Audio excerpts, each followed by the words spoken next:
الله الله الله الله الله الله الله الله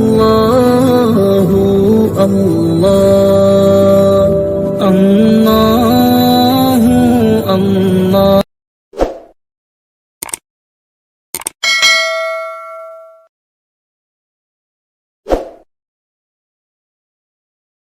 بسم الله الرحمن الرحيم. اللهم إنا نحمدك ونستعينك.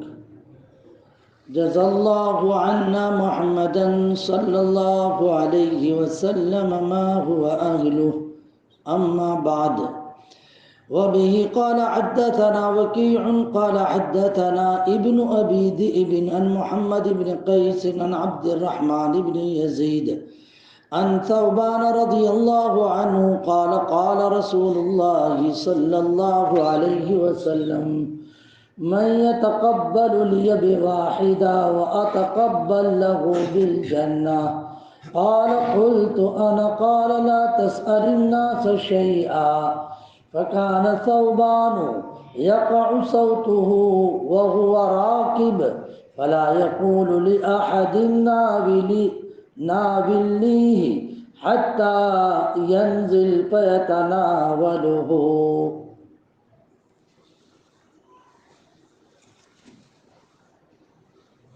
یہ عظیم الشان صحابی ہے جن کا نام ہے حضرت ثوبان رضی اللہ تعالیٰ عنہ.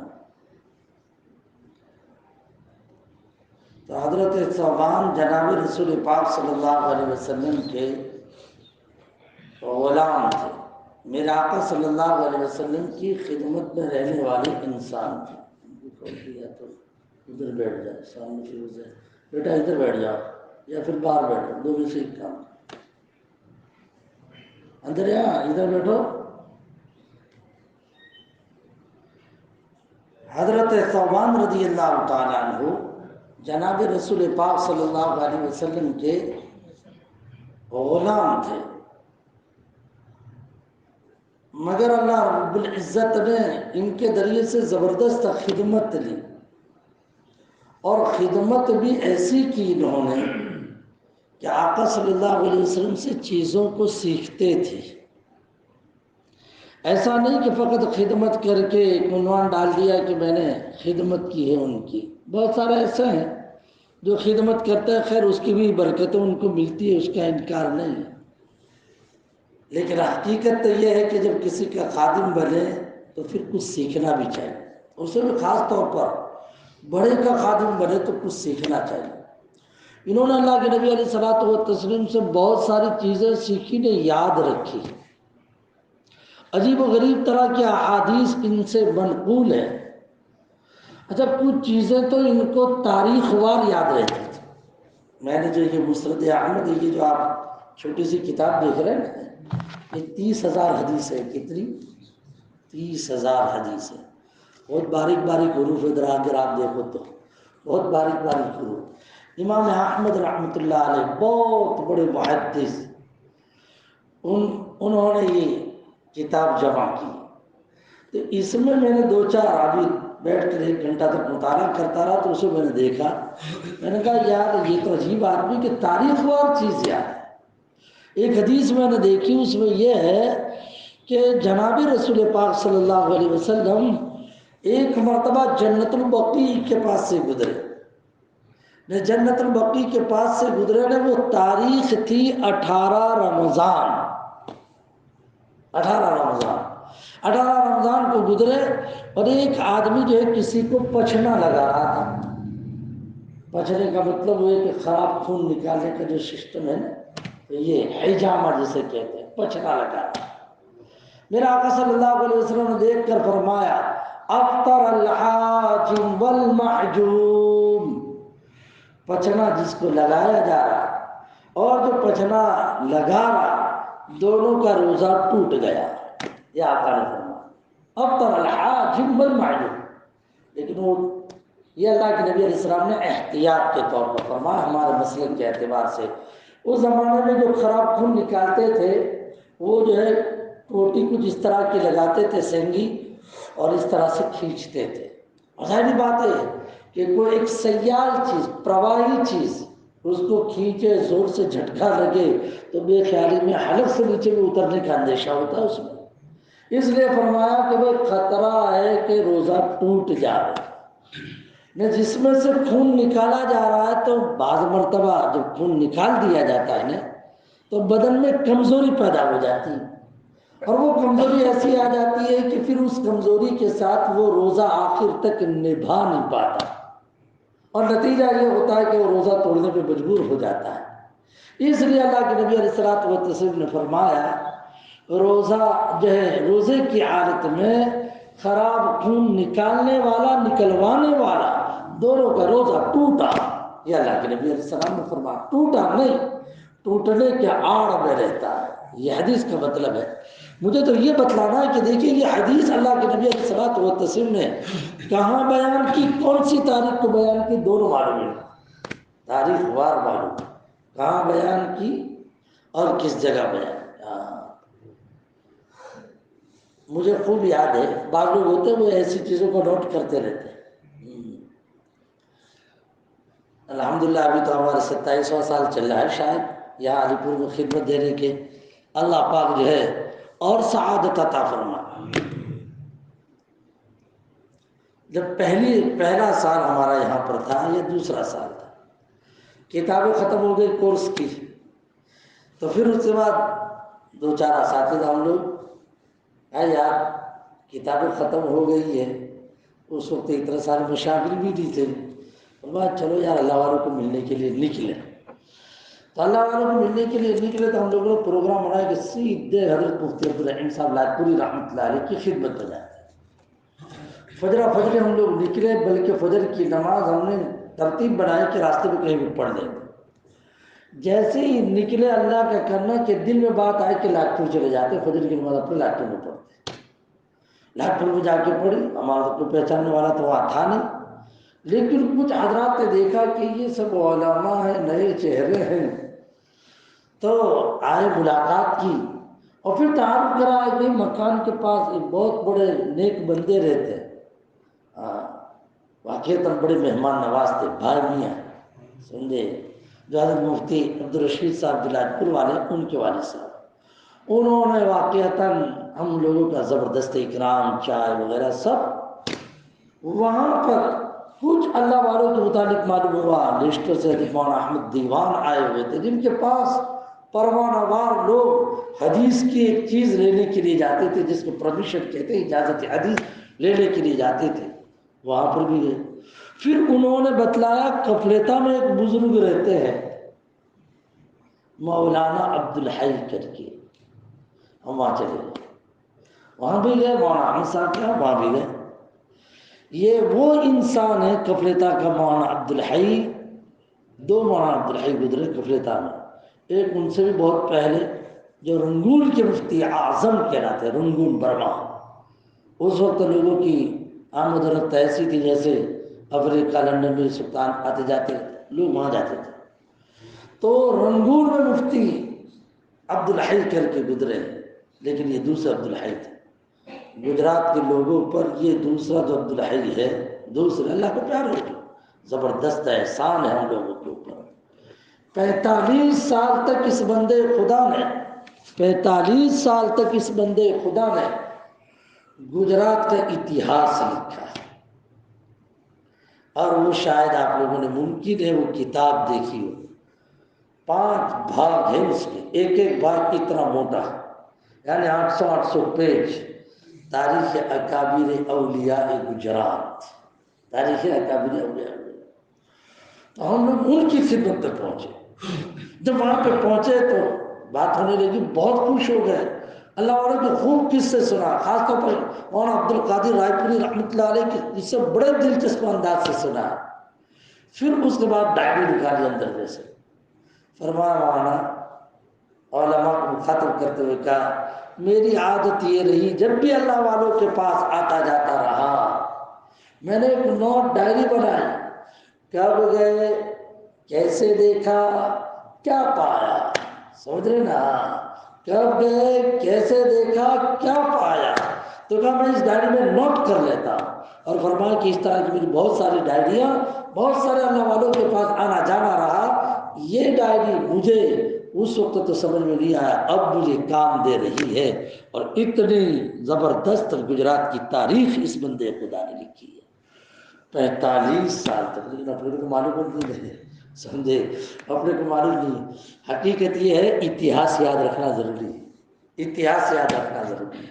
اس لیے میں لوگوں سے کہتا رہتا ہوں، جوان طبقہ جو بیٹھتا ہے تو اس کو کہتا رہتا ہوں، ابھی جوانوں کا جوڑ ایک جگہ رکھا تھا تو میں نے ان سے کہا دیکھو تمہیں چند نصیحتیں کرتا ہوں، ان میں کہ پہلی نصیحت یہ ہے تم اپنے خاندان کے بڑے لوگوں کے پاس بیٹھو، خاندان کے بڑے لوگوں کے پاس بیٹھو، اور بیٹھو اس نیت کے ساتھ بیٹھو کہ ان سے یہ معلوم کرو کہ اپنے خاندان میں کون کیسا گزرا ہے، بس اتنا معلوم کرو۔ خاندان میں اچھے لوگ بھی تو گزرتے ہی ہیں، تو خاندان کے اچھے لوگوں کے جب قصے اپنے سامنے آتے ہیں، میرے دادا ایسے تھے، میرے نانا ایسے تھے، میرے فلاں ایسے تھے، آدمی میں خون جوش مارتا ہے، میرا نانا ایسا میں بھی ایسا بنوں گا، میرے دادا ایسے تو میں بھی ایسا بنوں گا۔ ہم لوگوں نے یہ چیزیں چھوڑ دی، سمجھے، اور مجھے تاریخ یاد ہے، سمجھے، کہ ہم لوگ جو ہے صحابہ کرام کے حالات جب دیکھتے تو اس میں یہ ہے کہ حضرات صحابہ اپنی اولاد کے سلسلے میں اس کی فکر کرتے تھے کہ ان کو خاندان کی، نبی علیہ الصلوۃ والسلام کے زمانے کی تاریخ ان کو بتایا کرتے تھے۔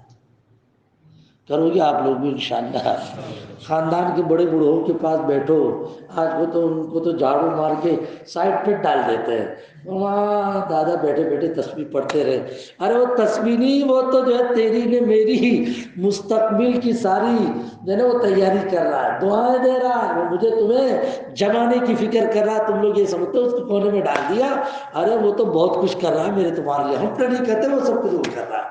بہرحال حضرت ثوبان اللہ کے نبی علیہ السلام کے خادم تھے، تاریخ وار ان کو یہ چیزیں یاد رہتی تھی، یہ سمجھانے کے لیے میں نے یہ بات پیش کی۔ اتفاق کی بات، اللہ کے نبی کے خادم تھے تو تھوڑا وقت بھی تھا ان کا، ہاں، اور جو ظاہر بات ہے بڑے کے پاس رہا ہوا ہوتا ہے نا، تھوڑا اعتماد ہوتا ہے، وہ کسی سے دبتا وبتا نہیں ہے۔ تو کہتے ہیں کہ ایک مرتبہ حضرت ثوبان رہتے تھے حمص میں، حامیم صاد، یہ دمشق شام والے علاقے کے اندر اس وقت تک کا کیپٹل تھا حمص، تو یہ حمص میں رہتے تھے، بیمار پڑے۔ اب جب بیمار پڑے تو ظاہر بات ہے اللہ کے نبی علیہ الصلوۃ والتسلیم کے خادم بیمار پڑے تو لوگ آئے بہت عیادت کرنے کے لیے، لیکن حمص کا حضرت دیکھتے رہے کون آتا ہے کون نہیں آتا، کون آتا ہے کون نہیں آتا ہے نا، تو حضرت نے دیکھا ہاں سب آئے، لیکن وہ امیر ہے نا، امیر جو امیر شہر بھی نہیں آیا ہے، شہر کے جو گورنر تھے ان کا نام تھا عبداللہ بن قرط الازدی، فرمایا یہ بھی نہیں آیا، سمجھے، دیکھتے رہے سب، بس اس کے بعد اچانک حضرت کو اس کا احساس رہا کہ سب آئے یہ کیوں نہیں آیا، اچانک ایک آدمی آیا، ایک قبیلے کا ایک آدمی آیا عیادت کے لیے، حضرت ثوبان نے کہا تجھے لکھتے آتا ہے، چٹھی لکھ سکتا ہے، فرمایا ہاں حضرت مجھے لکھتے آتا ہے، فرمایا ایک کام کر تو ذرا چٹھی لکھ، نے چٹھی لکھی امیر کے نام کی اور یہ کہہ دیا من ثوبان مولا رسول اللہ صلی اللہ علیہ وسلم، اللہ کے رسول کا غلام اور خادم ثوبان، اس کی طرف سے یہ چٹھی ہے، اما بعد نے پھر اس کے بعد چٹھی میں لکھوایا اگر حضرت موسیٰ نے عیسیٰ اگر حضرت موسیٰ نے حضرت عیسیٰ وہ جو ہے ان کا اگر کوئی خادم بیمار ہو جاتا نہ تجھے پتا چلتا تو اس کی عیادت کے لیے تو دوڑ کے تو جاتا، میں اتنے دنوں سے یہاں پر بیمار ہوں اور کچھ بھی نہیں، فَإِنَّهُ لَوْ كَانَ لِمُوسَى وَعِيسَى مَوْلًا بِحَضْرَتِكَ لَعُدْتَ، بس اتنی پرچی لکھی، ایک ٹک لائن لکھی، نہ لپیٹ نہیں جانا، وہ آدمی اللہ کے نبی کے خادم نے جو ہے یہ کہہ دیا، چٹھی لے کے بھاگا، میں جا کے سیدھے امیر صاحب کے ہاتھ میں دی، امیر صاحب بھی دیکھتے، وہ بیچارے اپنی مشغولی کی وجہ سے توجہ نہیں دے پائے، لیکن امیر کے ہاتھ میں جو چٹھی جو پہنچی بس وہ مجلس سے بیٹھے ہوئے تھے، لکھا یہ کہ فلما قرأوا قام فزعا، گھبرا کر اٹھے، گھبرا کر اٹھ کر جو ہے جانے لگے۔ کسی نے پوچھا حضرت خیر تو ہے، کیا بات ہے؟ فرمایا نہیں، سب خیریت سے ہیں بھائی، یہ بہت بڑی مجھ سے غلطی ہوئی ہے، اور یہ کہتے ہوئے بھاگ گئے۔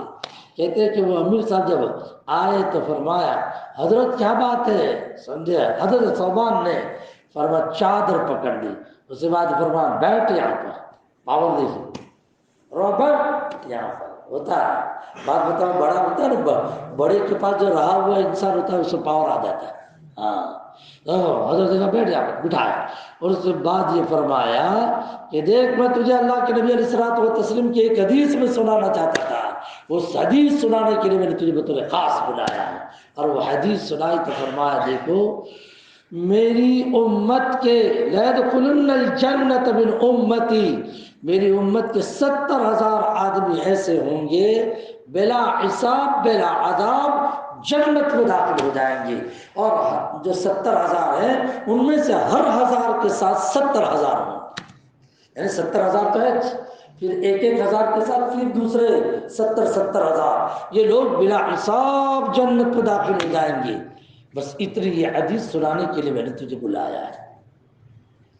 اس حدیث سے کیا بات سمجھ میں آئی؟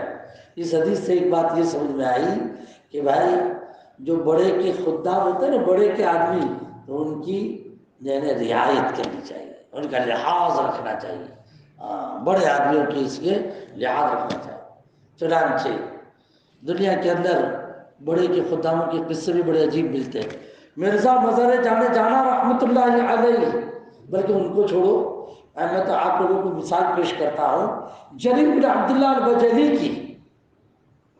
جریر بن عبداللہ البجلی شاہی پریوار کے آدمی تھے، صحابی تھے، صحابی، لیکن بالکل 2 مہینے پہلے مسلمان ہوتے، 2-3 مہینے پہلے مسلمان ہوتے، بہت خوبصورت تھے، اتنے خوبصورت تھے کہ حضرت عمر ان کو دیکھ کے فرماتے تھے یار یہ تو اپنے امت کا یوسف ہے، اپنے امت کا یوسف۔ حضرت یوسف علیہ السلام کے بارے میں مشہور ہے نا، یوسف علیہ السلام بہت خوبصورت ہے، یوسف ہادی الامہ، اور وہ اپنے امت کا یوسف۔ لمبے اتنے تھے، گھوڑے پہ بیٹھتے تھے تو پاؤں کہاں لگتا تھا؟ زمین، بیٹھ جانے کے بعد زمین پہ لگتا، اتنے لمبے قد کے تھے۔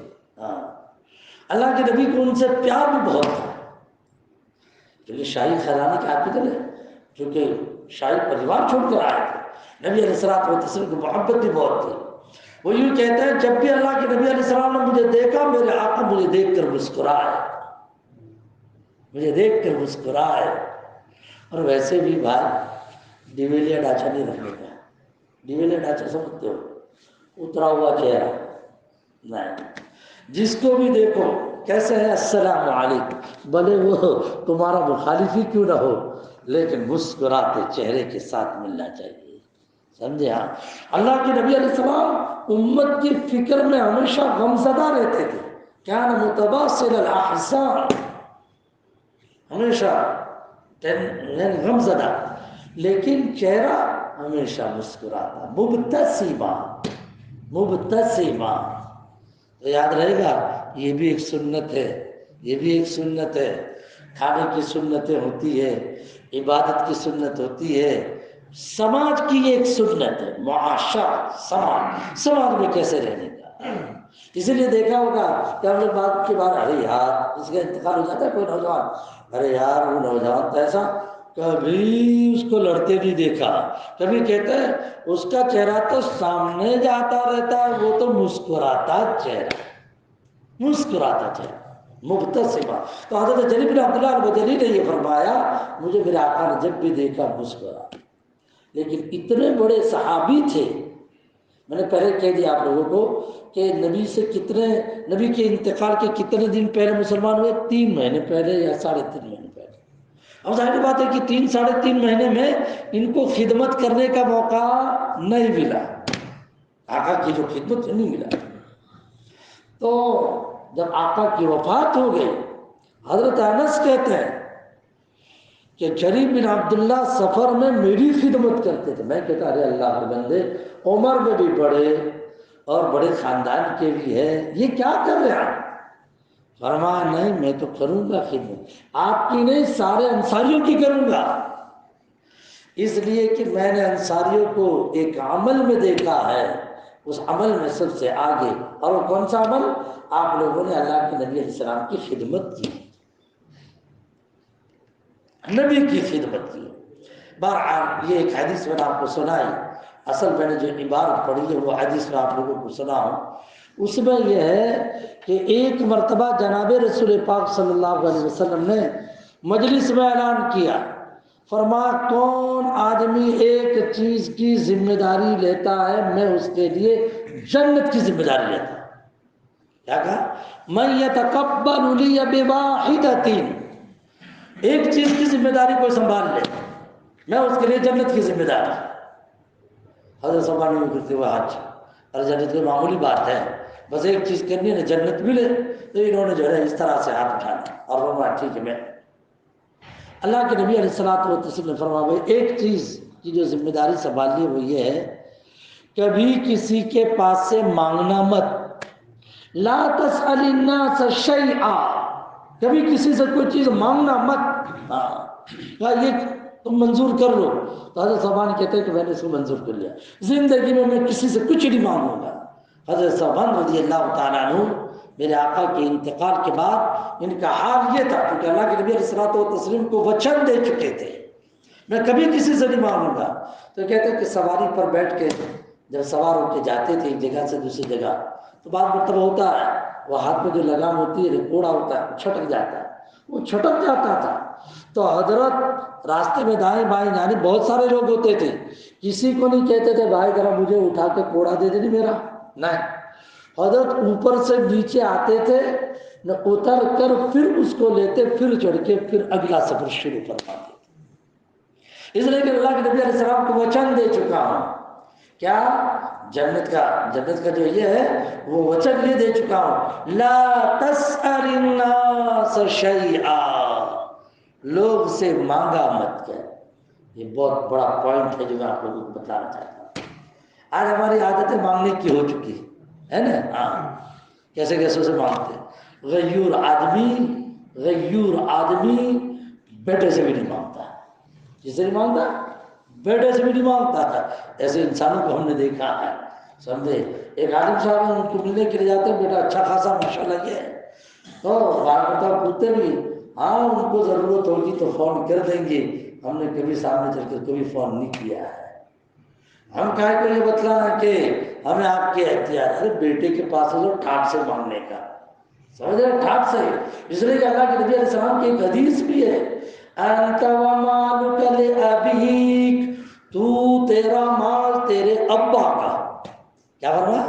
تو اور تیرا مال یہ تیرے ابا کا ہے، یہ اللہ کے نبی علیہ السلام نے فرمایا، لیکن اس کے باوجود وہ عالم کیا کہہ رہے ہیں، میں فون بھی نہیں کرتا اس کو، ہاں فون آتا تو بیٹا ہونے کے ناطے سے اچھے انداز سے میں اس سے یہ کر لیتا۔ میرے بھائیوں ہم لوگ جو مانگتے پھرتے رہتے ہیں بلا ضرورت ہے، مجبور ہے، کچھ اور کر بیٹھے اور اس صورت میں ہم نے کسی کے سامنے اپنا ہاتھ پھیلا دیا، وہ ایک الگ چیز ہے، بات سمجھ لیں، کسی کے لیے مانگ لیا وہ ایک الگ چیز ہے، لیکن اپنی بھی ضرورت نہیں، اپنی فقط وہ جو لگژری زندگی کے لیے ہے، اپنے جو کرتے ہیں نا یہ نہیں ہونا چاہیے، بھائی کو دوست کو فلاں کو نہیں۔ حضرت حکیم بن حزام رضی اللہ تعالیٰ عنہ ان کا بھی کچھ اسی طرح کا معاملہ ہوا تھا۔ حضرت حکیم بن حزام یہ وہ صحابی تھے کہ جن کی عمر تھی 120 سال کی، کتنے سال کی بھائی؟ 120 سال کی ان کی عمر تھی، پیدا کہاں ہوئے تھے؟ کعبہ شریف، اللہ کے گھر میں پیدا ہوئے، وہاں آج کل لوگوں کو جو ہے 2 رکعت نماز پڑھنے کے بھی پھاپے پڑتے ہیں، جن کو پرمیشن ملے وہ جدھر جا سکتے، لیکن کعبہ شریف میں ان کی ولادت ہوئی حضرت حکیم بن حزام کی، 120 سال کی عمر، 60 سال کفر میں نے 60 سال ایمان میں۔ ایک مرتبہ مان آیا تو حضرت حکیم بن حزام اللہ کے نبی علیہ السلام کی خدمت میں آئے اور آ کر کہنے لگے اللہ کے رسول صلی اللہ علیہ وسلم مجھے کچھ عنایت فرما دے، آقا نے اٹھا کے دے دیا، لے جاؤ۔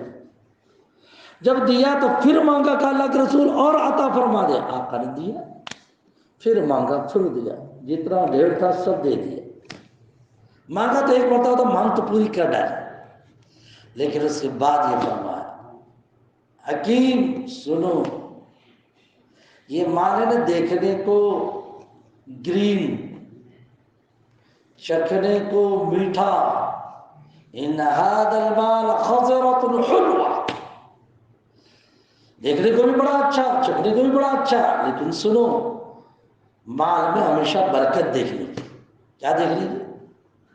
یہ جملہ میرا سن لیں آپ لوگ، مال میں برکت دیکھنے کی، مال میں کثرت نہیں دیکھنے کی، وہ ادھارا نہیں دیکھنے کا کہ میرے پاس 2 لاکھ 10 لاکھ، نہیں، یہ دیکھو کہ 2000 ہے، برکت ہے کہ نہیں، مال میں برکت دیکھو، مال میں کثرت مت دیکھو۔ ارے وہ کروڑ روپے کیا کام کے کہ کروڑ ہے نہیں، یہ کیس لگا ہوا ہے، وکیل کہتا 25 لاکھ فیس، نے پھر کہتا کہ وہ بچہ بیمار ہو گیا تو 15 لاکھ آپریشن میں، نے کسی ایک نے کہہ دیا دیکھ زیادہ جو گڑبڑی کی تو اور کیس ٹھوک دوں گا، تو اس کے منہ دبانے کے لیے دوسرے 10 دے دیے۔ اس طرح سے اپنے پیسے چلے گئے تو کیا فائدہ اس پیسے سے، نے لوگوں کو پتہ چلے گا تو اور بدنام ہے، ہاں دیکھو اس کا یہ ہوا نہیں، اس کا یہ ہوا نہیں، اس کا یہ ہوا، کیا بہتر؟ اس سے بہتر تو یہ ہے کہ اپنے پاس 2 چند ہزار روپے ہو، اطمینان سے دال روٹی اپنے کھا لیں، طے کریں ہم زندگی کے اندر کبھی کسی سے بلا ضرورت اپنی سمجھے آزادی نے تعیش کے لیے پیسے نہیں مانگے۔ آپ سمجھ رہے نا، یہ طے کرو، مانگو گے نہیں مانگنا چاہیے، سمجھ رہے، غیرت غیرت غیرت۔ حضرت فرما اللہ کے نبی علیہ السلام نے حضرت حکیم کو، حکیم مال گرین دیکھنے کو گرین کلر کتنا اچھا لگتا ہے، مسجد کی سب اچھی لگتی ہے گرین کلر، اور چکھنے کے لیے بہت اچھا، لیکن دیکھو مال میں برکت تلاش کرنی چاہیے۔ جب مال جو جھانکنے کے بعد آوے برکت نہیں ہوتی، یعنی امید کی یہ دے گا یہ دے گا یہ دے گا، دیکھا کہ یہ حال ہوتا ہے کہ اپنے کسی بڑے کے ساتھ بات کر رہے ہیں، اس بڑے نے دیکھا بھول میں بھی، اس کو تو سردی میں زکام ہو رہی تھی نے، رومال تلاش کرنے کے لیے، ناک صاف کرنے کے لیے رومال جو ہے نا وہ اندر لینے کے لیے گیا تھا، اپنے سمجھے کہ شاید ہے دینے کے لیے، کچھ دینے کے لیے ٹھپی نکال کے بھی نکالے گا۔ یہ بات سمجھ میں آ رہی ہے؟ اسے کہتے ہیں دل کا جھانکنا، دل کا جھانک، امید رکھنے کی تھی، ارے کیا لوگوں سے امید رکھنے کی۔ سلطان اورنگزیب رحمۃ اللہ علیہ کے یہاں پر سننے جیسی بات ہے، سلطان اورنگزیب وہاں ایک آدمی محتاج آدمی گیا،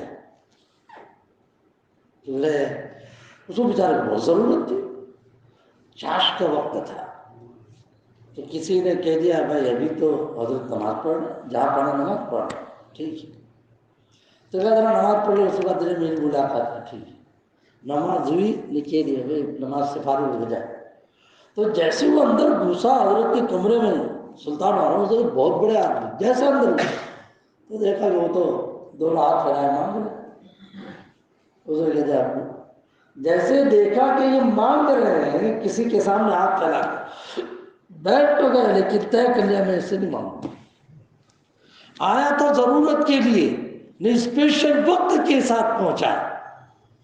اب جیسے سلطان صاحب جو دعا سے فارغ ہوئے، فرمایا جی بتائیے کیا بات ہے، آپ کی کیا ضرورت ہے؟ فرمایا حضرت کوئی ضرورت نہیں۔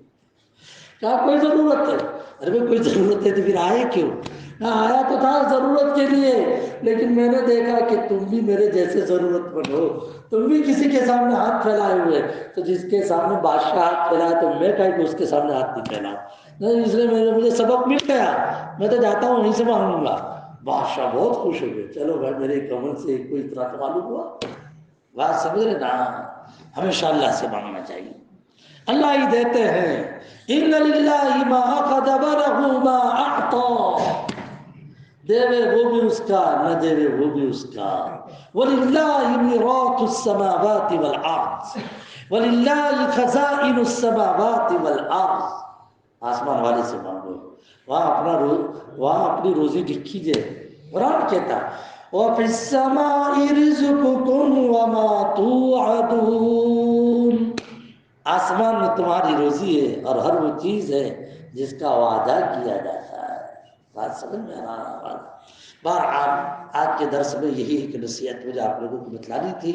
ہم کسی کے سامنے مانگ کر جو اپنے آپ کو ذلیل نہ کرے. اللہ نے اپنے کو جو ہے بہت عزت والا بنایا. کتنا عزت والا بنایا. فرشتوں کو کہہ دیا کہ سجدہ کرو. فرشتوں کو کیا دیا؟ سجدہ کرو. اسی لیے کہہ دیا کہ یہ پیشانی اسے ایک کے سامنے جھکے گی, کسی اور کے سامنے. مانگنے کے لیے جاتے تھے ایسے مانگتے کہ ایسے مانگتے ہیں؟ مانگنے کے لیے جاتے تھے ایسے مانگتے ہیں. تو یہ تو چہرے کی بھی عزت ہوئی. جو چہرہ اللہ نے اپنے لیے بنایا ہے وہ چہرہ ہم دوسرے کے سامنے رکھیں. بہت مجبوری ہو تو آپ کتنا مانگنے کی اجازت ہے, اس کا انتظار نہیں ہے. وہ دینے والوں کو بھی پھر حکم دیا کہ مانگنے کے لیے آؤ تو تم دو, سمجھے. لیکن اپنے کو مانگنے سے پہلے سمجھنا چاہیے. اور خاص طور پر ایک حدیث سنا کر اپنی بات کو ختم کر دوں. اللہ کے نبی علیہ الصلوۃ والتسلیم نے فرمایا جو فقط ودارا کرنے کے لیے مانگتا ہے, من سأل الناس تکفرا, میرا بیلنس بڑھ جائے, 1 لاکھ ہے تو 2 لاکھ ہو جائے, تو فقط ودارا کرنے کے لیے جو مانگتا ہے, فرمایا قیامت میں آئے گا اس حالت میں. بہت ڈینجر حدیث ہے. قیامت میں آئے گا اس حالت میں کہ اس کا چہرہ تو ہوگا لیکن چہرے پر گوشت نہیں ہوگا, ہارڈ پنجر. تو ہارڈ پنجر کو دیکھتے تو کیسا بھوت جیسا, تو اپنے ڈر لگتا ہے کہ کہیں پر ہارڈ پنجر ہوتا ہے, بعض جگہ پہ تو اسٹیچو ہوتا ہے نا, وہاں پر 4 راستے کے اوپر بھی ہارڈ پنجر, تو اپنے دیکھ کے ڈر لگتا ہے. تو قیامت میں تو پھر کتنا خطرناک ہوگا. اور خطرناک تو خطرناک, سب سے بڑی بات تو یہ کہ ساری پبلک سمجھ جائے گی. اس لیے کہ کل ہی میں نے جو سورہ تراویح وتر کے درمیان جو میں نے بات بتلائی تھی نا, یعرف المجرمون بسیماہم, کچھ گنہگار اپنی علامتوں کے ذریعے سے پہچان لیے جائیں گے. ہاں, کچھ گنہگار پہچان لیے جائیں گے. تو ظاہری بات ہے ہر کسی کی اپنی ایک نشانی ہوگی. جو تکبر کرتا ہوگا اس کو اللہ چوٹی کی طرح پیدا کریں گے. ہاں, تو جو بلا وجہ مانگتا ہوگا اس کی یہ حالت ہوگی. تو وہاں 1-2 آدمی تھوڑی ہوں گی. ابھی میں جو اتنے آدمی بیٹھے ہیں, ان میں سے ایک آدمی کو جو ہے یہ کہنا شروع, تو ایسا کرتا, تو ایسا کرتا, تو ایسا کرتا. تو ظاہری بات ہے اس آدمی کی بے عزتی ہے کہ نہیں ہے؟ نہ پورے گاؤں کے درمیان تو کتنی بے عزتی, نہ پورے ضلع والوں کے درمیان تو کتنی. ارے بھائی قیامت تو پورا عالم, گزرا ہوا موجودہ میں آئندہ. سب سے بڑی بات تو یہ اللہ کے نبی ہوں گے, سارے انبیاء ہوں گے, سب کے سامنے اپنا فجیتا ہوگا. کتنا فجیتا ہوگا یہ تھوڑا سوچنا چاہیے اپنے کو. اللہ پاک کہنے سننے سے زیادہ عمل کی توفیق ہم سب کو عطا فرمائے. اللہ خوش ہو جائے, راضی ہو جائے. مانگنے کے دن ہے اللہ سے. ابھی اپنے پاس مانگنے کے دن کتنے دن ہیں؟ پہلے سب پریشان, 8 گھوڑوں کے ساتھ تو بہرحال اپنے پاس جو بھی 1 آدھ ہفتہ موجود ہے, اس 1 ہفتے کے اندر اللہ سے مانگو. اور دیکھو مانگنے میں ہم لوگ جو بھی ایک بہت بڑی غلطی ہے, اپنے سمجھتے کہ افطاری کے موقع پہ دعا قبول نہ تہجد. ارے بھائی ہم لوگ حدیث پڑھتے پڑھاتے, سنو ہمارا فتویٰ سنو حدیث کی روشنی میں. آپ روزے کی حالت میں جس ٹائم پر بھی دعا مانگو. ابھی یہاں سے باہر نکلے, جاتے جاتے دعا مانگو قبول, 10 بجے قبول, 11 بجے قبول, 12 بجے قبول. روزے کی حالت میں پورے 5 بجے سے لے کر 7 بجے تک جو روزہ چھٹا آپ کا, میرا اور آپ کا 14 گھنٹے میں جس گھڑی بھی اللہ سے مانگو اللہ قبول فرماتے ہیں. اور دعا کتنی اچھی چیز ہے, اس کے لیے وضو شرط نہیں, اس کے لیے قبلہ شرط نہیں, اس کے لیے مسجد شرط نہیں ہے. جب بھی مانگنا چاہو مانگو. ہاں اگر یہ سب کر لے تو اچھا ہے, آداب ہے, شرط نہیں. اللہ عمل کی توفیق ہم سب کو نصیب فرمائے. آمین.